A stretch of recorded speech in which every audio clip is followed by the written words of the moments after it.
قربانی شعار اسلام میں سے ہے۔ قربانی اللہ کو بڑی محبوب ہے۔ نبی رحمت علیہ السلام نے فرمایا 10 ذی الحج کو جو عمل اللہ کو سب سے زیادہ پسند ہے۔ ظاہر ہے 10 ذی الحج کو لوگ نماز بھی پڑھتے ہیں عید کی، اور فجر کی نماز بھی پڑھتے ہیں، ذکر بھی کرتے ہیں، عبادت بھی کرتے ہیں، بہت سارے کام کرتے ہیں، لیکن حضور علیہ السلام فرماتے ہیں کہ اللہ کو 10 ذی الحج کو جو کام سب سے زیادہ پسند ہے وہ خون بہانا ہے، جانور کو ذبح کرنا ہے۔ نبی پاک صلی اللہ علیہ وسلم نے اپنے غلاموں کی دلچسپی پیدا فرمائی ہے قربانی کے ساتھ، شوق اور ذوق کا ذکر فرمایا ہے۔ کچھ کام ایسے ہوتے ہیں جو کسی کی غیر موجودگی میں بھی ہو جاتے ہیں، لیکن نبی پاک صلی اللہ تعالی علیہ وسلم نے حضرت فاطمہ الزہرا رضی اللہ تعالی عنہ سے فرمایا کہ فاطمہ ادھر آؤ، یہاں میرے پاس کھڑی ہو جاؤ۔ یا رسول اللہ کیا ہونے لگا ہے؟ فرمایا میں تمہارے قربانی کے جانور کو ذبح کرنے لگا ہوں۔ قریب کھڑا کر کے حضرت فاطمہ کو حضور نے ذبح فرمایا۔ میں اکثر یہ بات آپ احباب سے عرض کرتا رہتا ہوں کہ نبی کریم علیہ السلام کے کاشانہ نور پہ 2 3 مہینے تک کھانا نہیں پکتا تھا، لیکن قربانیاں اللہ کے رسول ہر سال 2 دیا کرتے تھے۔ کھانا 2 مہینے نہیں پکا اور قربانیاں 2، اور 2 قربانیاں دے کے حضور فرماتے ایک میری طرف سے ہے، ایک میری امت کی طرف سے ہے۔ مولا کائنات شیر خدا حضرت علی المرتضیٰ رضی اللہ تعالیٰ عنہ گھر میں فخر رہتا تھا۔ 3 دن امام حسن اور حسین 3 دن بغیر سحری اور افطار کے کھجور اور پانی کے ساتھ روزہ رکھتے تھے، کھجور اور پانی کے ساتھ روزہ کھولتے تھے، پر قربانیاں مولا علی ہر سال 2 دیا کرتے۔ ہمارے ہاں لوگ سارا سال خوشحال رہتے ہیں اور بڑی سے 10 دن پہلے تنگ دست ہو جاتے ہیں۔ جو 5 لاکھ روپیہ بیٹے کی شادی پہ خرچ کر لیتا ہے پتہ نہیں کہاں سے لاتا ہے۔ اگر اس کو پتہ چل جائے کہ یہاں ایک پلاٹ سستا مل رہا ہے تو پھر پتہ نہیں کہاں سے ادھار اٹھا لاتا ہے۔ لیکن جب معاملہ قربانی کا آتا ہے پھر لوگ تنگ دستی کا اظہار کرتے ہیں۔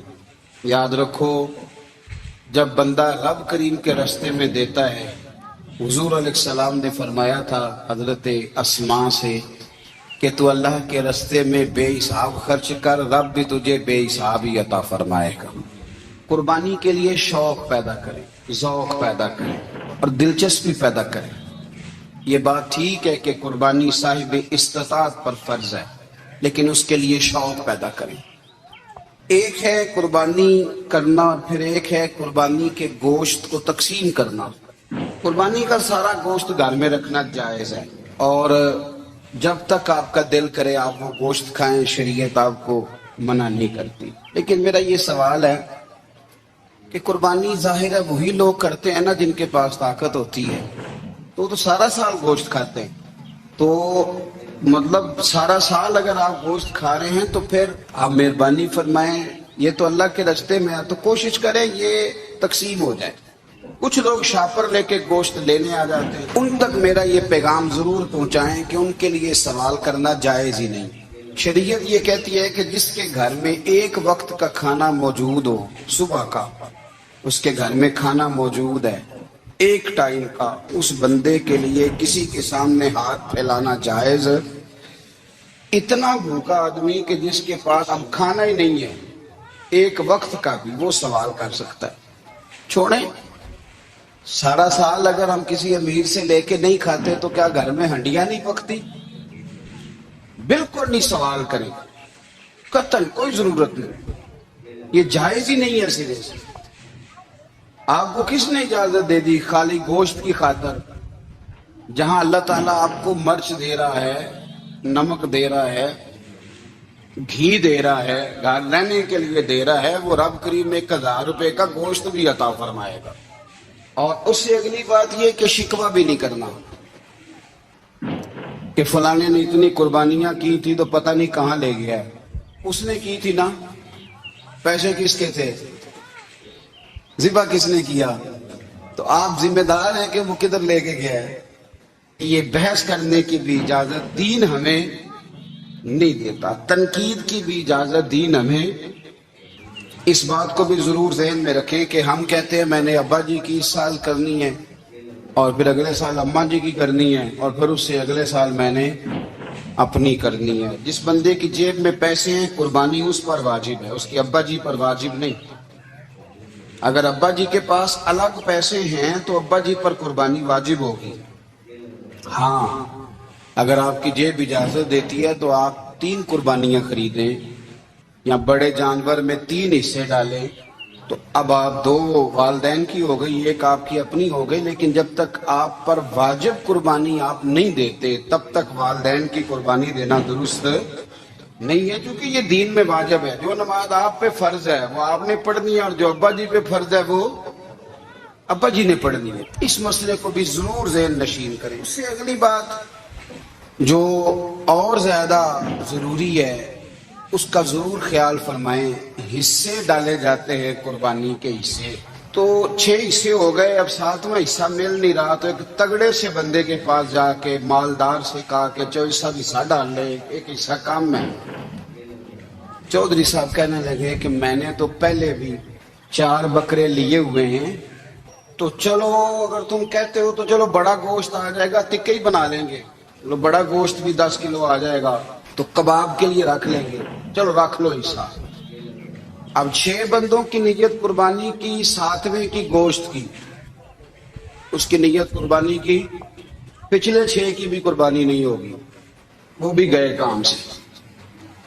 آپ اس بات کو سمجھیں کہ قربانی کا مطلب یہ ہے کہ خالص اللہ کی رضا کے لیے مخصوص وقت میں مخصوص جانور ذبح کرنا۔ اس لیے یہ ضرور توجہ کریں اس بات پر کہ ہم کئی لوگوں کو فورس کر کے شامل کر لیتے ہیں۔ بندہ مالدار ہوتا ہے، وہ بھی کہتا ہے چلو ٹھیک ہے کوئی حرج نہیں، لیکن وہ نامینیٹ کرے گا۔ اگر اس نے اپنی قربانی رکھ لیا تو پھر وہ بتائے گا یہ قربانی کس کی ہے، والدین کی ہے، کس کی ہے۔ تو قربانی اس ترتیب سے کریں کہ اس کے سارے مسائل سے آگاہی حاصل کریں۔ ہماری زندگیوں میں ہر چیز ہے، نظم و ضبط نہیں ہے، وقت کی پابندی نہیں ہے، وقت کی قدر نہیں ہے۔ روزمرہ کے معاملات کے اندر ہم اپنے معاملات کو ترتیب سے نہیں چلاتے۔ کبھی کوئی کام کرتے ہیں تو اسے کیے ہی جاتے ہیں، اعتدال سے ہٹ جاتے ہیں، اور پھر اسی کام کو اس طرح چھوڑ دیتے ہیں کہ جیسے کبھی کوئی لینا دینا ہی نہیں تھا۔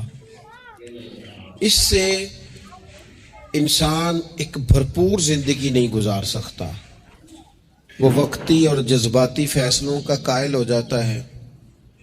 اس کی زندگی کے اندر ہر چیز ایک مخصوص وقت کے لیے اور ایک مخصوص ٹائم کے لیے آتی ہے، اور ایک مخصوص ٹائم کے لیے وہ چیز وہاں سے رخصت ہو جاتی ہے۔ اس میں کوئی شک نہیں کہ ہم انسان ہیں، ہمارے اندر کمزوریاں ہیں، باوجود کوشش کے بڑی جگہوں پہ غلطیاں، سستیاں، کمزوریاں رہ جاتی ہیں۔ لیکن کچھ لوگ اپنے ذہن سے کوئی منصوبہ بندی کرنا ہی نہیں چاہتے۔ ہو جائے گا، اللہ کرم کرے گا، اللہ بڑا مہربان ہے، بھئی یہ ساری باتیں ٹھیک ہیں، لیکن اسی کریم رب نے کہا ہے صبح اٹھو، اسی کریم رب نے کہا ہے کہ وقت پر نیند پوری کرو، اسی کریم رب نے کہا ہے کہ ان الصلاۃ کانت علی المؤمنین کتابا موقوتا، فرمایا بے شک نماز مسلمانوں پر مقررہ وقت پر فرض ہے، اسے اپنی ترتیب سے وقت کے حساب سے تم نے ادا کرنا ہے۔ یہ نہیں ہو سکتا کہ تم کہو جی میری آنکھ 9 بجے کھلتی ہے تو میں فجر 9 بجے پڑھوں گا، اس کا ٹائم 6 بجے ہے تو تمہیں 6 بجے ہی فجر پڑھنی پڑے گی۔ اپنے مقررہ وقت پر چیزیں جب تک نہیں رہیں گی تب تک رضا الہی کا حصول بھی ممکن نہیں ہوتا۔ ہم چونکہ غیر منظم زندگی گزارتے ہیں، بے ترتیب زندگی گزارتے ہیں، تو اس لیے بہت سارے کام جو کرنے کی ہم پوزیشن میں بھی ہوتے ہیں وہ کام بھی ہم سے ہو نہیں پاتے۔ ایک تو بہت سارا مسئلہ لوگوں کا یہ ہے کہ کل کر لیں گے، انشاءاللہ ہو جائے گا۔ آپ دعا کریں ہو جائے گا، آپ فکر نہ کریں ہو جائے گا، اس کا معنی کوئی نہیں نا، اس کا مطلب کوئی نہیں آپ کیا کہہ رہے ہیں۔ آپ کہیں میں نے شروع کر دیا ہے اب دعا کریں، آپ یہ کہیں کہ میں نے پوری کوششیں لگا دی ہیں، آپ اچھی امید رکھیں اللہ سے، لیکن آپ سٹارٹ ہی نہیں کر رہے اور آپ کہہ رہے ہیں دعا کریں، یہ کیسے ہوگا؟ جب تک نظم و ضبط کا، آداب کا، حدود کا، قاعدے قانون کا پورا خیال ہی نہ رکھا جائے۔ حضرت سید فیض الحسن شاہ صاحب رحمۃ اللہ تعالیٰ علیہ فرماتے ہیں کہ ایک خاتون بڑی عجلت پسند تھی، جلد باز تھی، تو اس کا شوہر اس کی چیزوں سے بڑا پریشان تھا، جلدی میں آدھا کام کرتی تھی آدھا کام خراب کر دیتی تھی، تو اکثر آ کے کہتی تھی دعا کریں بڑا مارتا ہے۔ اگرچہ اس کا مارنا پھر بھی درست نہیں تھا، لیکن وہ دیہاتوں میں آپ کو پتہ ہے نا، بعض لوگ بڑی جہالت کا مظاہرہ کرتے ہیں، اس قدر زیادہ شدت کے ساتھ تکلیف دیتے ہیں کہ جو بالکل نازیبا ہو جاتی ہے۔ ایک دن اس نے آ کے کہا کہ پیر صاحب کوئی سمجھاؤ بڑا ماردا ہے، تو آپ نے فرمایا تو سنا ہے بڑی جلد باز ہے، کام نظم و ضبط سے نہیں کرتی۔ کہنے لگی جی دیکھیں جی کیا نظم و ضبط اور کیا معاملہ، کل اس نے مجھے کہا دال پکا دو تو میں نے اس میں گھی بھی ڈالا ہے، مرچیں بھی ڈالی ہیں، پیاز بھی ڈالا ہے، لہسن بھی ڈالا ہے، ہلدی بھی ڈالی ہے، بس ذرا جلدی میں نے دال ہی تو نہیں ڈالی۔ تو یہ کو مارنے والی بات ہے؟ ہر شے ہے، ایک شے ہی نہیں۔ ہمارے ہاں بہت سارے لوگ ایسے ہیں جو جلدی میں اصل کو ہی بھول جاتے ہیں، وہ کہتے ہیں باقی میں نے سارے کیے، کوئی رہ تو نہیں نہ گیا، سارے کیے وہ ایک ہی نہیں نہ کیا، وہ بھائی جو اصل تھا وہ تو رہ گیا۔ نظم و ضبط، قاعدہ قانون، جب تک ہمارے اپنے اندر، میں دوستوں سے کہہ رہا تھا پھر کہتا ہوں، میرے اساں فرمایا کرتے تھے جو والد تہجد نہ پڑھے اس کے بچے فجر نہیں پڑھتے۔ والد کو جب تک وہ سحری میں سجدہ ریز نہیں دیکھیں گے اتنی دیر تک آپ ان سے 1.5-2 گھنٹے پہلے اٹھیں گے تو پھر وہ اٹھیں گے، لیکن اگر کہا جائے کہ پتر میں تھکیا تو تم مسیتے جا، تو یہ ہو سکتا نہیں کہ وہ جائے، کیونکہ ہماری زندگی سے نظم و ضبط بچے سیکھیں گے، ہمارے ماحول سے وہ محنت کو، مشقت کو، کوشش کو وہ سیکھیں گے۔ اگر ہم اپنے ماحول میں نظم و ضبط نہیں لائیں گے تو آنے والی نسل کے اندر نظم و ضبط منتقل ہو سکتا، تو اس کے منتقل کرنے کے لیے ضروری ہے کہ پہلے ہماری زندگی کے اندر نظم و ضبط۔ آپ دیکھیں شریعت اسلامیہ نے ہر کام کا نظم و ضبط بنایا ہے۔ نماز اللہ کی عبادت ہے نا، بستر سے اٹھ کر سیدھا مسجد میں آ کے جہاں آپ کا جی چاہے نماز پڑھنے کی اجازت نہیں ہے۔ آپ اٹھیں، آپ کا لباس پاک ہونا چاہیے، آپ نے وضو کیا ہوا ہو، آپ کو سمت قبلہ کا پتہ ہو، آپ کا منہ کعبہ شریف کی طرف ہو، جس جگہ آپ نے نماز پڑھنی ہے وہ جگہ پاک ہو، آپ کا لباس پاک ہو، وقت کا تعین ہو، نماز کے آداب آپ کو آتے ہوں، آپ بیت اللہ شریف کی طرف رخ کریں گے، کانوں تک ہاتھ اٹھائیں گے، آپ ان ہاتھوں کو منظم طریقے سے باندھیں گے، وقت پر رکوع کریں گے، رکوع میں کمر سیدھی ہونی چاہیے۔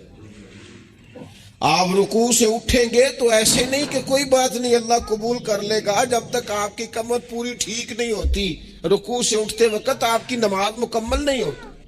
آپ سجدے میں جائیں گے تو پیشانی جمنی چاہیے، ناک جمنی چاہیے، آپ کے پاؤں کی انگلیاں زمین پر لگنی چاہیے۔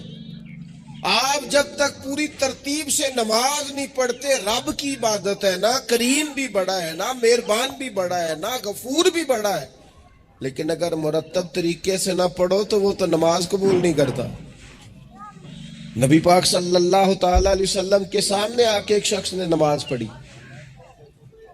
عبادت کی ہے، آیا ہے، جھکا ہے، لیکن عبادت بھی بے ترتیب بھی نہیں، بے ڈھنگی نہیں، غیر مرتب نہیں، غیر منظم نہیں، ایسے نہیں کہ جیسے مرضی کر لی۔ اس نے آ کے نماز پڑھی تو حضور نے اس کو دیکھا اور نبی پاک علیہ السلام نے فرمایا تیری نماز نہیں ہوئی، دوبارہ پڑھ۔ اس نے دوبارہ پڑھی۔ یہاں تو لوگ ناراض ہو جاتے ہیں۔ ایک دفعہ طالب علمی کی بات ہے، میں ایک جگہ نماز کے لیے وضو کر رہا تھا تو ایک صاحب نے وضو کیا، بڑی جلدی میں آئے اور جلدی میں وضو کیا تو ان کا ایک ٹخنا خشک رہ گیا، تو میں نے ان کی خدمت میں بڑی چونکہ بزرگ تھے، بڑے تھے مجھ سے، میں نے بڑی عرض کی، میں نے کہا وہ آپ کو خیال نہیں رہا، آپ کا ٹخنا خشک ہے۔ وہ کہتے ہیں مولوی وہ لنگن نہ دیا دے، دیکھو کو لنگ نہ جائے۔ تو سب قبول کرنی کہ اللہ نے۔ میں نے ان سے کہا آپ کیا کام کرتے ہیں؟ کہنے لگا میں کپڑا بیچتا ہوں۔ تو میں نے کہا اگر آپ کا 1000 روپے والا گز کپڑا ہو تو کوئی شخص کہ کوئی عرض نہیں، چل مہربانی کر 300 کا دے دیتے ہو؟ کہنے لگا نہیں جی ترتیب سے ہی بات چلے گی۔ تو میں نے کہا یہ بھی ذرا ترتیب سے ہی چلے گی، اللہ نے کہا ہے کہ اس طرح کر کے پڑھو تو پھر میں قبول کروں گا۔ تو اگر وہ رستہ ہی آپ نے اختیار نہیں کیا، نبی پاک علیہ السلام کے سامنے اس نے نماز پڑھی، حضور کے سامنے، نبی پاک رحمت للعالمین ہے نا، حضور سے زیادہ کو پیار کرنے والا تو نہیں نا۔ نبی پاک نے تو نہیں فرمایا چل میرے سامنے پڑھی ہے تیری قبول ہی قبول ہے۔ حضور نے فرمایا تیری نماز نہیں ہوئی دوبارہ پڑھ۔ اس نے دوبارہ پڑھی۔ حضور نے فرمایا تیری نماز نہیں ہوئی دوبارہ پڑھ۔ اس نے 6 پڑھی، 3 دفعہ پڑھی۔ پھر حضور کی بارگاہ میں آیا تو نبی پاک علیہ السلام نے فرمایا جب تو رکوع کرے تو صحیح کر کے رکوع کر، جب تو سجدہ کرے تو صحیح کر کے سجدہ کر، اور جب تو قیام میں کھڑا ہو تو ایک منظم طریقے سے کھڑا ہو۔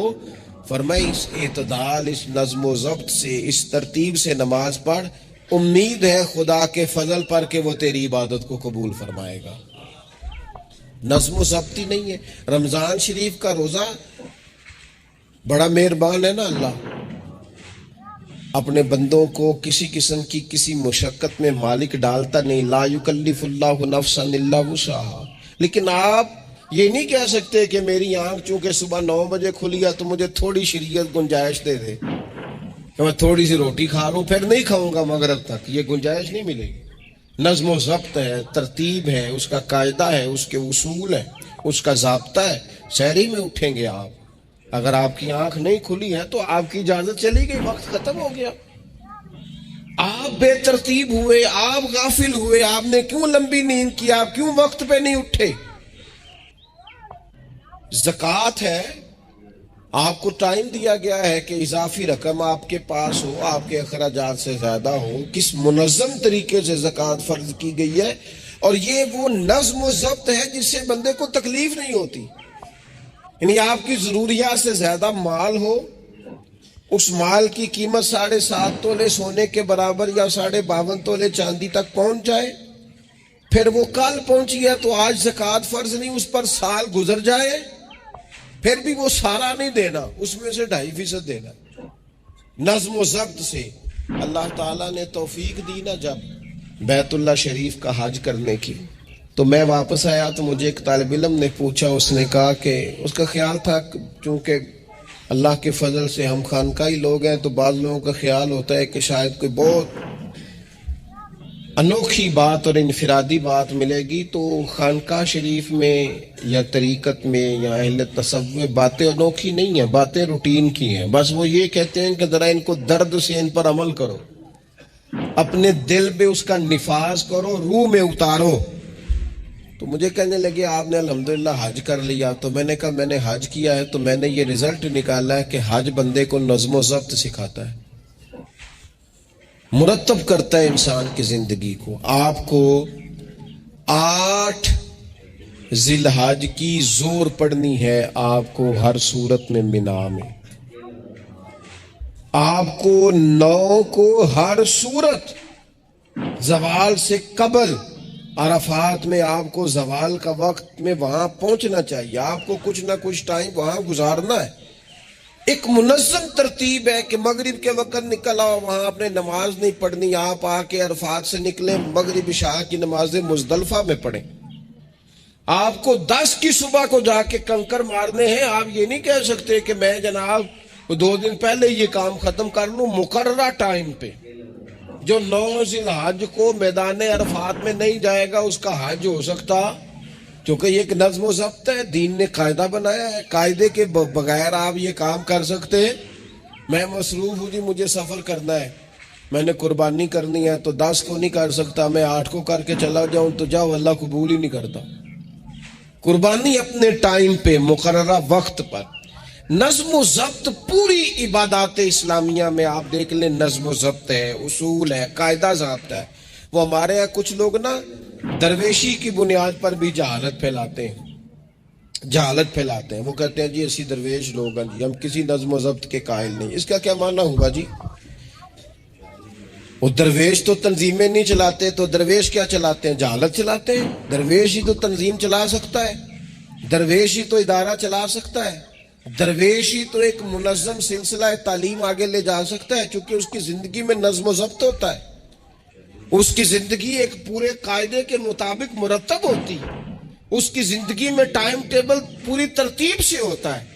تو یاد رکھیے گا کہ نظم و ضبط ایک حسن ہے. آپ دیکھیے شریعت اسلامیہ کس طرح سے ہماری تربیت کرتی ہے. شریعت تو کہتی ہے باقی ساری چیزیں تو ایک طرف رہ گئیں، کسی کے گھر بھی جانا ہے تو نظم و ضبط سے جانا ہے. آپ کے بھائی کا گھر ہے، آپ کے دوست کا گھر ہے، آپ کا قریبی تعلق ہے، بغیر اجازت جا سکتے ہیں؟ دین نظم سکھاتا ہے. قرآن مجید فرقان حمید نے کہا یا ایھا الذین آمنوا لا تدخلوا بیوتا غیر بیوتکم حتی تستأنسوا وتسلموا علی اہلھا. کیا کرو؟ اگر کسی کے گھر جاؤ نا تو پہلے جا کے اجازت لو. یا ایھا الذین آمنوا، اے ایمان والو. کن سے کہا؟ صاحب کسی کے گھر میں داخل ہونا ہے تو پہلے کیا کرنا ہے؟ اجازت لینی ہے. اہل خانہ کو سلام کرنا ہے، اور اگر وہ اجازت نہ دیں تو پھر ان کے گھر میں داخل ہے. نبی پاک علیہ السلام 3 دفعہ دستک دیتے تھے، اجازت نہیں ملتی تھی تو لوٹ آتے تھے. جھگڑا کیا ہے؟ یہاں عام لوگ ناراض ہو جاتے ہیں، کہتے ہیں میں ملنے گیا سا جی تو مینوں ٹائم ملیا سی. آپ کے ٹائم کا نہیں میں نے خیال کیا. جب تک آپ نظم و ضبط نہیں سمجھتے، ترتیب نہیں سمجھتے. آپ دیکھیں نا نبی پاک صلی اللہ تعالی علیہ وسلم کے گھر کھانا تھا صحابہ کا، صحابہ نے کھانا کھا لیا. بہت سارے لوگ ایسے ہوتے ہیں جو کھانا کھانے کے بعد بیٹھ جاتے ہیں، شادیوں پہ، بیاہ پہ آپ دیکھتے ہیں گپ شپ لگنے لگتی ہے، وہ دیر تک بیٹھے رہتے ہیں. تو وہاں بھی کچھ لوگ بیٹھ گئے، کوئی اچھی گفتگو، کوئی دین کی، کوئی خیر کی بات ہونے لگی. نبی پاک علیہ السلام 2-3 دفعہ تشریف لائے، ان کو دیکھا. یا ایھا الذین آمنوا لا ترفعوا اصواتکم فوق صوت النبی ولا تجہروا لہ بالقول. نبی پاک صلی اللہ تعالی علیہ وآلہ وسلم کی بارگاہ میں تو آواز اونچی نہیں کرنی، تم نے اس طرح چلا کر بات نہیں کرنی. اس طرح لوگ آپس میں کرتے ہیں. دھیما لب و لہجہ. یا ایھا الذین آمنوا لا تقولوا راعینا وقولوا انظرنا. لفظوں کے چناؤ میں احتیاط کرنی. وہ دیر تک بیٹھے رہے، بات چیت ہو رہی ہے، حضور 2-1 دفعہ آئے واپس چلے گئے. اللہ تعالیٰ نے قرآن نازل کر دیا، فرمایا میرے محبوب کو تکلیف دیتے ہو؟ جب کھانا کھا چکو تو اٹھو، اب جاؤ، ختم ہو گئی دعوت، ٹائم مکمل ہوا، اب کوئی کام کرنے دو. میرے عزیز اپنی زندگی میں یہ ماحول بنائیں، ان چیزوں کو لے کر کے آئیں جو چیزیں ہمارے لیے ضروری ہیں. اگر ہم یہ کام نہیں کریں گے تو پھر زندگی میں یا تو ہمارا وجود کسی کے لیے اذیت کا باعث بنے گا، تکلیف کا باعث بنے گا، یا ہمارا لب و لہجہ اس طرح کا ہو جائے گا کہ ہم باوجود محنت کے اس کا کوئی نتیجہ نکال سکیں گے. محنت ہو رہی ہے لیکن نظم و ضبط سے نہیں ہو رہی، بے ترتیب ہو رہی ہے، بے تکی ہو رہی ہے، تو بجائے زیادہ مشقت کے نتیجہ تھوڑا آئے گا. اس لیے نظم و ضبط اپنی زندگی میں، قاعدہ قانون. میرے رسول پاک علیہ الصلوۃ والسلام نہ لوگوں کو قانون توڑنے سے منع کرتے. حضور علیہ الصلوۃ والسلام لوگوں کو اطاعت امیر کا حکم دیتے، امیر کی فرما برداری کی بات سناتے. فرماتے اگر تمہارے اوپر نک کٹا حبشی غلام بھی امیر بنا دیا جائے جو کتاب اللہ کے مطابق تمہیں حکم دے تو اللہ کے محبوب فرماتے ہیں اس کی بات بھی سننا اور اس کی فرما برداری بھی کرنا، پیچھے نہ ہٹنا. تم یہ نہ دیکھنا کہ یار یہ تو نک کٹا حبشی غلام ہے اور میں تو معاذ اللہ سے بہتر ہوں، اس کی فرما برداری کرنا. اس لیے کہ نظم و ضبط قائم رہتا ہے جب لوگ قانون کی پابندی کرتے ہیں، اور جب قانون کی پابندی نہیں ہوتی، جہاں قیام عدل نہ ہو وہاں قرار ہو سکتا ہے. حضرت عمر جیسے لوگ اگر عدالتوں میں پیش ہو سکتے ہیں، اگر خود رسول پاک علیہ السلام اپنا آپ پیش کرتے ہیں صحابی سے، وہ کہتے ہیں جی آپ نے مجھے چبو دیا ہے صفیں سیدھی کرتے تیر یا نیزہ، تو میں بدلہ لوں گا، تو حضور پیش کرتے ہیں اپنا آپ۔ حالانکہ وہ تو دور محبت تھا عرض کی، حضور کس نے بدلہ لینا تھا، نہ آپ نے کوئی تکلیف دی تھی، یہ تو وجود چومنے کا بہانہ تھا۔ لیکن نبی کریم علیہ الصلوۃ والسلام نے جو ہمارے سامنے اسوہ رکھا ہے، اس میں یہ ہے کہ یہ نظم اس طرح کا ہونا چاہیے کہ کوئی شخص بھی قاعدے قانون سے بالا تر ہے۔ حضور علیہ السلام نے فرمایا 3 لوگ سفر کریں تو ایک کو امیر بنا لے، ورنہ بار بار بحث ہوگی، ایک کہے گا یہاں ٹھہرنا ہے، یہاں کھانا کھانا ہے، یہاں نماز پڑھنی ہے، دوسرا کہے گا یہاں۔ 3 سفر کرو تو ایک کو اپنا امیر مان لو۔ نظم و ضبط سے زندگی گزارو، مرتب کر کے زندگی۔ ہمارے ہاں یہ ہوتا ہے کہ نظم و ضبط نہیں ہوتا، ہمیں اپنے کام سے زیادہ نا دوسروں کے کام کا پتہ ہوتا ہے، اپنے مدرسے سے زیادہ دوسرے مدرسے کا پتہ ہوتا ہے، اپنے کالج سے زیادہ دوسرے کالج کی معلومات ہوتی ہے۔ ہم کیا کرتے ہیں؟ ہم اپنے کام سے زیادہ دوسرے کے کام میں ٹانگ اڑاتے ہیں، نظم و ضبط گڑبڑ ہو جاتا ہے، ایک دوسرے کے کام میں مداخلت کرتے ہیں۔ اپنا کام مرتب طریقے سے کیا جائے، جس نظم میں جس جگہ ہمیں ڈیوٹی دی گئی ہے ہم اس ڈیوٹی کے پابند ہیں، ہم اس کو پورے غور سے کریں، پوری توجہ سے کریں، پورے انہماک کے ساتھ کریں۔ اپنے کام پر ہم جب تک توجہ دیتے ہیں تو کام ٹھیک رہتا ہے۔ اسی طریقے سے رسول پاک صلی اللہ تعالی علیہ وسلم نا گھر کے باہر بھی پورے نظم و ضبط کے قائل تھے، پوری ترتیب۔ آپ دیکھیں حضور صفوں کا درست ہونا بڑا پسند کرتے تھے، نماز ہی پڑھنی ہے نا، کھڑے ہو گئے ہیں نا، لیکن حضور نے دعا دی، فرمایا صفیں سیدھی کرو، اللہ تمہارے دل بھی سیدھے کر دے گا۔ حضور نماز کی جماعت سے پہلے اعلان کرتے بھئی اپنی صفوں کو درست کر لو۔ حضور پسند کرتے کہ بالکل اس طرح مرتب ہو کے لوگ نماز پڑھیں، کوئی چیز بھی غیر مرتب۔ یہاں جناب کوئی شخص بھی قطار میں لگنے کو تیار نہیں، باری کا انتظار کرنے کو تیار نہیں ہے۔ بینک میں ہمیں ذرا پہلے بلا لیا گیا تو ہم کہتے ہیں اللہ نے بڑی عزت دیتی ہے، اور پھر کچھ پروٹوکول تو بے جا ہے، سوائے تکلیف کے اور کچھ دیتے۔ میں نے جنازوں پہ دیکھا ہے، کسی عالم کا جنازہ پڑا ہے کسی بڑے آدمی کا، تو وہاں 15 لوگ ہوتے ہیں ٹوٹل جو جنازہ نہیں پڑھنے دیتے، وہ گھسے ہوتے ہیں آگے، میں نے چہرہ دیکھنا ہے، میں نے اگلی صف میں کھڑے ہونا ہے۔ یہی حال محافل میں ہوتا ہے۔ نظم و ضبط پیدا کریں، کسی چیز کو بے ترتیب نہ کریں، کوئی کام بھی بے ڈھنگا نہ ہو۔ نبی اکرم صلی اللہ تعالی علیہ وسلم کی مجلس مبارک میں جب کوئی شخص آتا تھا نا تو حضرت ابو بکر صدیق اسے سائڈ پہ لے جاتے تھے، کہتے تھے تمہیں پتہ ہے اللہ کا قرآن کہتا ہے حضور کے سامنے آواز اونچی نہیں کرنی۔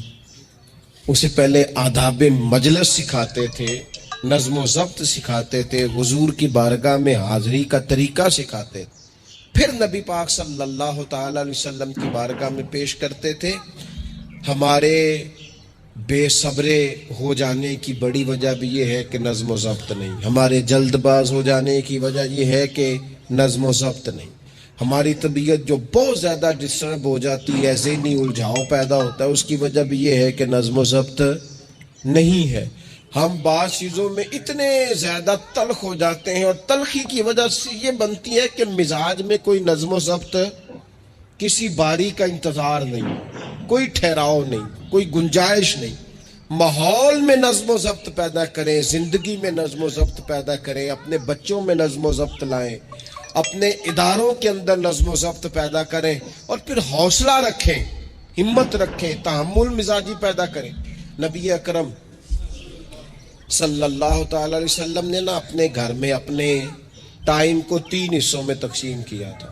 ہم گھر کے اندر جاتے ہیں اپنا ٹائم تقسیم نہیں کرتے، یہاں تو کوئی بندہ مطالبہ کرتا ہے تو ڈانٹ کے چپ کرانے کی کوشش کرتے ہیں، تھکا ہوا ہوں خبردار بات نہ کرنا۔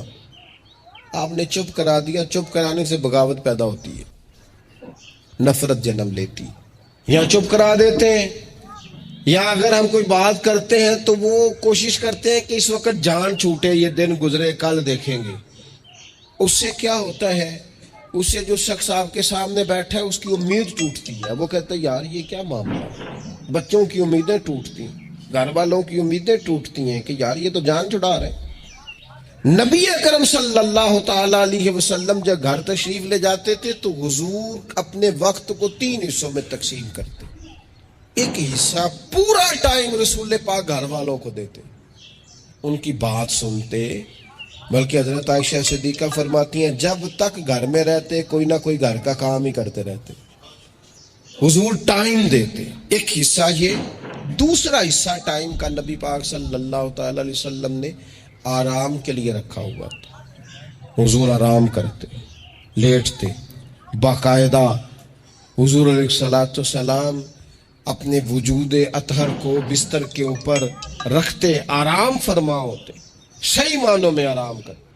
اور تیسرا حصہ نبی پاک علیہ السلام نے عبادت کے لیے رکھا ہوا، گھر والوں کا کام کاج کیا، عشاء ہوئی، آرام کیا، پھر تہجد کا ٹائم ہوا تو حضور عبادت کے لیے اٹھ کے کھڑے ہو گئے۔ یہ گھر کے اندر، مسجد میں نہیں، مسجد کا تو جو عبادت کا ماحول ہے نماز کا وہ الگ ہے، گھر کے اندر اس بات کو اچھی طرح سمجھ لیں کہ گھر کے اندر جب آپ جائیں، اب تو بڑوں کی شکایتیں آنے لگی ہیں، پہلے بچوں کی آتی تھی، اب تو 50 سال کے آدمی کی شکایت آتی ہے کہ گھر آتے ہی موبائل کھول لیتا ہے، ادھر ادھر دیکھتا ہی نہیں، کوئی سنتا ہی نہیں۔ اس طرح تو ہمارے اپنے ہم سے ٹوٹ جائیں گے، بکھر جائیں گے، ہمارے بچے خدا جانے کیا سوچنے لگیں گے، کسی اور سمت نکل جائیں گے۔ وہ جن کو ہماری باتوں کی، ہماری شفقتوں کی، ہمارے پیار کی، وہ جس پوتے کو، جس چھوٹے بیٹے کو دادا کے والد کے کندھوں پر کھیلنے کی چاہت ہے، وہ تو اس سے محروم رہ جائے گا۔ ہمیں وقت دینا ہے، ان کو ٹائم دینا ہے، اس ٹائم کو مرتب کرنا ہے۔ نبی اکرم سید عالم صلی اللہ تعالی علیہ وآلہ وسلم حتیٰ کہ میدان جنگ میں بھی حضور چیزوں کو مرتب کرتے۔ عرب کے لوگ جب جنگ کرتے تھے نا تو وہ سمجھتے تھے اسلحہ بڑا ہے، طاقت بڑی ہے، ہم نے کر لینا جو ہمارے جی میں آنا ہے۔ حضور کا طریقہ مبارکہ یہ تھا کہ جنگ میں بھی نظم و ضبط۔ حضور فرماتے قریب دشمن آ جائے تو طاق پہ بلا وجہ تیر نہ چلانا، اور بالکل سامنے جب تمہیں نظر آ جائے، تمہیں نشانہ سمجھ میں آئے تب تیر چلانا۔ کئی دفعہ فرمایا صرف پتھر کا استعمال کرنا۔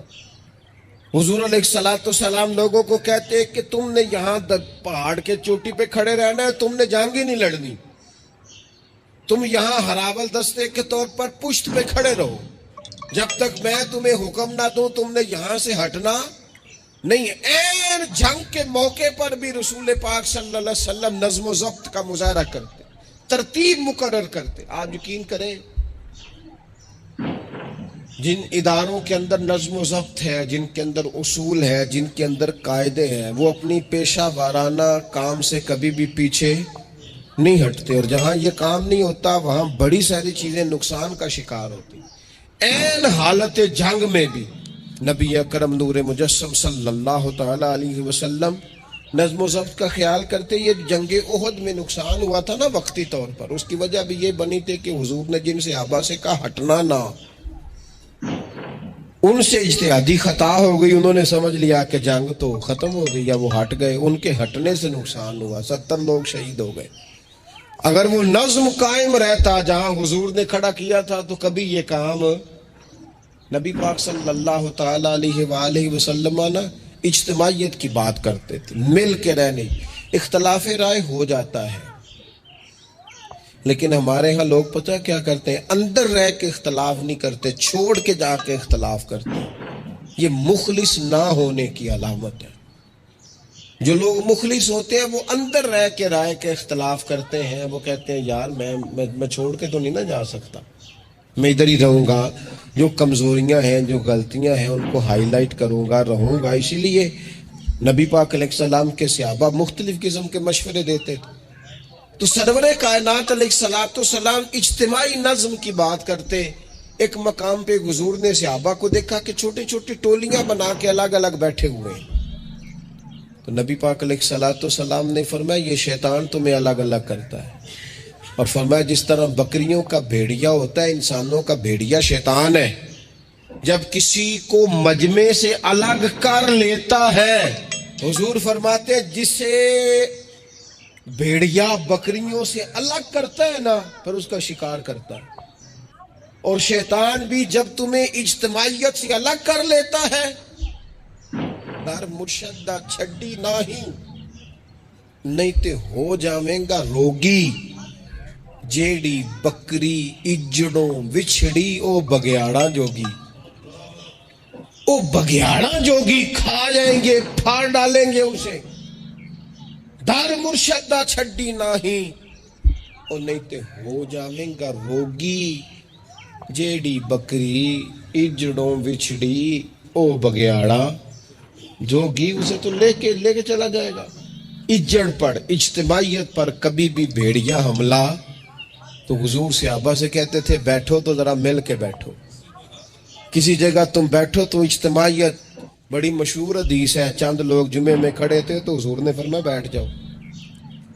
الگ الگ. بعض لوگ بڑے قائل ہوتے ہیں نا، تھوڑا سا جناب ہم نے ذرا ہٹ کے رہنا ہے، ہم نے تھوڑا سا الگ سے رہنا ہے، تھوڑا سائڈ پہ بیٹھنا ہے، تو حضور پسند نہیں کرتے. فرمایا اکٹھے بیٹھو، مجمع کی صورت میں بیٹھو. بلکہ حضور علیہ الصلوۃ والسلام نے